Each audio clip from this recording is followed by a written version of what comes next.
Des créations uniques sans nom, comme ce gâteau en forme de cannelé. Ganache montée à la vanille, caramel, beurre salé et cacahuètes. Les classiques sont retravaillés, comme ces éclairs, ces madeleines ou ces cookies. Jonathan Jaillard est le chef pâtissier de ce salon de thé, récompensé par le Go-Emilio, une première en France. On est très contents, très heureux, c'est beaucoup de fierté.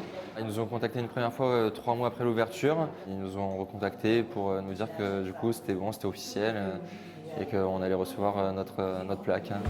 L'ultime récompense pour l'artisan se lit aussi en salle, sur les visages des clients. Chaque dégustation est un voyage, comme cette pâtisserie passion mangue curcuma.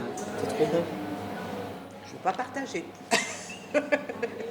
J'ai voyagé, j'ai vécu en Afrique. Donc je retrouve un peu ces saveurs-là. Après s'être formé dans les restaurants étoilés de la région, Jonathan Jaillard ouvre son salon de thé l'an dernier. Depuis l'annonce de sa distinction au Go-Emilio, les gourmands affluent.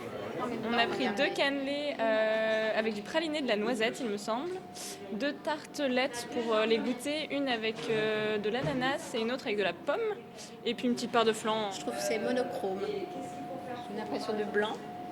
Alors qu'habituellement, la pâtisserie, pour moi, c'est le chocolat noir, la framboise. Dans son atelier, Jonathan Jaillard est un chef d'orchestre. Le trentenaire maîtrise les notes, les gestes et les textures pour composer une symphonie de saveurs. On a une longue liste de production, on produit des pâtes, des biscuits, des crèmes, des confits, on fait des marmelades de fruits et après en fonction de tout ce qu'on a, on se dit bon bah aujourd'hui qu'est-ce qu'on va faire? On va prendre telle crème, tel confit, tel biscuit, on va l'assembler, on va faire des jeux de texture. Le jeune chef pâtissier a réussi son pari, créer un lieu où la pâtisserie n'est plus seulement un dessert, mais un art de vie.